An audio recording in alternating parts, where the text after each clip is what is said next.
नमस्कार दोस्तों। Prime minister Narendra Modi का 6 दिवसीय विदेश यात्रा है, जिसमें वो सबसे पहले इंडोनेशिया पहुंचे। उनके एरोप्लेन को स्कॉट किया गया इंडोनेशिया के द्वारा। दोस्तों, भारत की बढ़ती हुई ताकत और ये सम्मान दिखाता है कि भारत कितना इम्पोर्टेंट हो गया है और भारत का कितना इम्पोर्टेंट रोल हो गया है दुनिया में। इंडोनेशिया पहुंचते ही भारतीय प्रधानमंत्री ने कई रक्षा समझौते किए और भारत के लिए इंडोनेशिया क्यों इंपॉर्टेंट है, आज इस विषय पर भी चर्चा करते हैं। सबसे पहले समझते हैं दोस्तों कि भारत के लिए इंडोनेशिया क्यों जरूरी है। भारत के लिए इंडोनेशिया इसलिए जरूरी है दोस्तों, क्योंकि इंडोनेशिया हिंद महासागर में सबसे हमारा पड़ोसी देश है, जिससे समुद्री व्यापार के लिए सबसे अहम और सुगम माना जाता है। वो है मलक्का स्टेट। दुनिया में अगर सबसे ज्यादा अगर व्यापार किया जाता है, सेकंड नंबर पे वो है मलक्का स्टेट। मलक्का संधि इंडोनेशिया में है। मलक्का पे अगर भारत का दबदबा रहेगा तो चीन हमें कभी आंख नहीं दिखा पाएगा। क्योंकि चीन श्रीलंका में हम्बन टोटा जो पोर्ट है उसको डेवलप कर रहा है।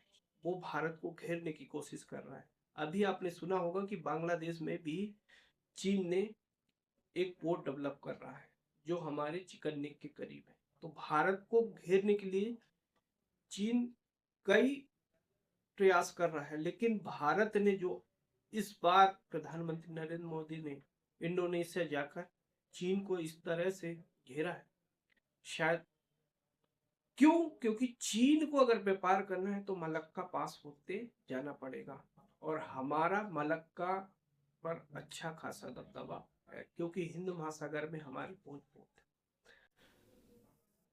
अब बताते हैं क्योंकि अब क्यों इंपॉर्टेंट है, क्योंकि इंडोनेशिया के पास दोस्तों भारत सबसे ज्यादा निकेल पाया जाता है और निकेल से बैटरियां बनाई जाती है, जिससे कि भारत के लिए बनाने के लिए बहुत ज्यादा जरूरी है। हमारे पास पर्याप्त मात्रा में निकेल नहीं है, इसलिए हम दूसरे देशों पर डिपेंड है और इंडोनेशिया हमसे सबसे करीबी पड़ोसी है। तो जिससे क्या है, भारत की इलेक्ट्रिक व्हीकल बनाने की जो प्रोग्रेस है वो कंटिन्यू बनी रहेगी और निकल हमें बहुत आसानी से प्राप्त हो जाएगा। इंडोनेशिया में 93% मुस्लिम पॉपुलेशन है, लेकिन उसके बाद भी वहां पर सबसे बड़ा मंदिर है भगवान शिव, विष्णु और ब्रह्मा का। वहां का कल्चर आज भी हमारे कल्चर से मैच करता है। इंडोनेशिया में अब चलते हैं डिफेंस में। डिफेंस में दोस्तों 5,000 करोड़ का ब्रह्मोस मिसाइल का डील हुआ है। ब्रह्मोस का डिमांड दोस्तों दिनों दिन बढ़ते ही जा रहा है। ब्रह्मोस इसीलिए ऑपरेशन सिंदूर में आपने देखा होगा कि भारत ने ऑपरेशन सिंदूर में ब्रह्मोस क्रूज मिसाइल का यूज किया था,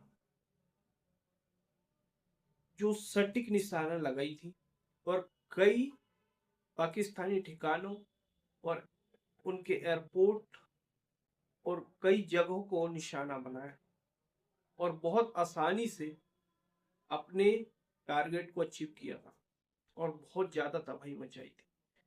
जब से ब्रह्मोस क्रूज मिसाइल का इतना डिमांड हो गया दोस्तों, अभी आपने कुछ ही दिन पहले सुना होगा कि यूएई हमारी ब्रह्मोस मिसाइल खरीदना चाहता है, उसने भी इंटरेस्ट दिखाया। तो ब्रह्मोस और आकाश जो एयर डिफेंस सिस्टम है उसकी भी डिमांड कंटिन्यू बढ़ती ही जा रही है। दोस्तों, इंडोनेशिया भारत को व्यापार की अपेक्षा उस पर हमें समुद्र में चीन के दबदबा को कम करने के लिए सबसे ज्यादा अहम और रणनीतिक साझेदार, क्योंकि चीन हमें काउंटर करने के लिए हर छोटे छोटे पोर्ट डेवलप कर रहा है हिंद महासागर में अपना दबदबा बनाने के लिए। क्यों? क्योंकि भारत ही है एक ऐसा देश है जो चीन को कंट्रोल कर सकता है एशिया में, आप जानते हैं।